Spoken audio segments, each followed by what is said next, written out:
You're not going to believe the story I'm about to tell you. It happened years ago, back when my friend Eric and I were in our We were working for a contractor, and he sent us to this old, rundown mansion to check it out for a remodeling job. Our task was simple, just make a list of all the materials we'd need. Easy enough, right? We thought so too.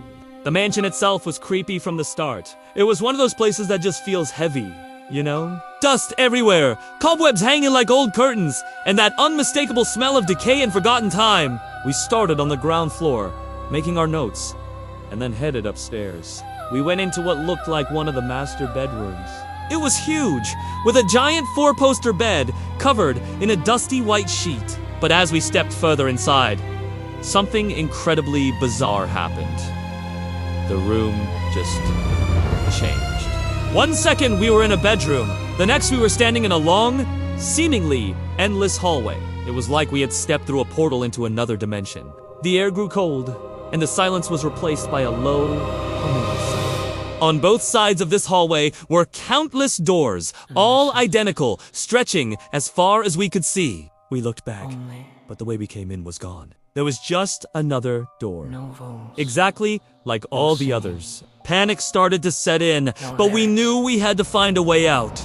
We started opening the doors, one by one. And what we found behind them is something I still have nightmares about. Each door opened into a different room, each filled with different people. But these weren't normal people. In the first room, a man in a tattered suit was just staring at a blank wall, laughing to himself without making a sound. In another, a group of people sat around a table, their mouths moving but no words coming out, their eyes completely vacant. It was like they were trapped in their own little loops of madness. The further we went, the weirder and more unsettling it got. We saw people who looked like they were glitching in and out of reality, others who would just point at us with long, crooked fingers and whisper things we couldn't understand. The hallway seemed to go on forever. We must have opened dozens of doors, each one showing us another scene of quiet, unsettling horror. We were losing track of time, losing hope. It felt like we'd been in there for days, just desperately trying to find the right door, the one that would take us back. Just when we were about to give up, completely exhausted and terrified, we opened a door to a small, simple room. Inside was a little girl, maybe 7 or 8 years old, sitting on the floor and playing with a wooden block. She looked up at us, and unlike everyone else, her eyes seemed clear. She didn't say a word, just slowly raised her arm and pointed to a plain, dark wooden door at the very end of the hall. A door we hadn't noticed before. A wave of relief washed over us. Finally, a way out. We thanked her and started running, our feet pounding on the floor of that impossible hallway. But as we got closer to the door, the atmosphere shifted again. A terrible, guttural roaring echoed from behind us.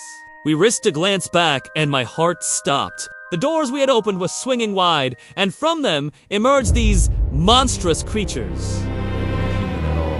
They were twisted, shadowy figures with too many limbs and glowing red eyes. And they were scrambling out, coming right for us. The noise was deafening, a chorus of shrieks and growls. We didn't wait to see more. We sprinted the last few feet, practically threw ourselves at the door, and fumbled with the knob. It felt like an eternity, but finally, it clicked open. We burst through and tumbled out, landing hard on a dusty wooden floor. We were back. We were in the master bedroom of the old mansion. The sun was streaming through the grimy windows, just as it had been when we first walked in. We didn't say a word. We just scrambled to our feet, ran out of that room, down the stairs, and out of the mansion as fast as we could. We never looked back. To this day, Eric and I still talk about it. What was that place? An alternate reality? Some kind of hell? We have no idea. The one thing we did know for sure was that we weren't going back. We both quit our jobs the very next day. Some things just aren't worth the paycheck. Thanks for listening to my story. If you've ever experienced something you just can't explain, let me know in the comments. And don't forget to subscribe for more strange tales. Stay safe out there.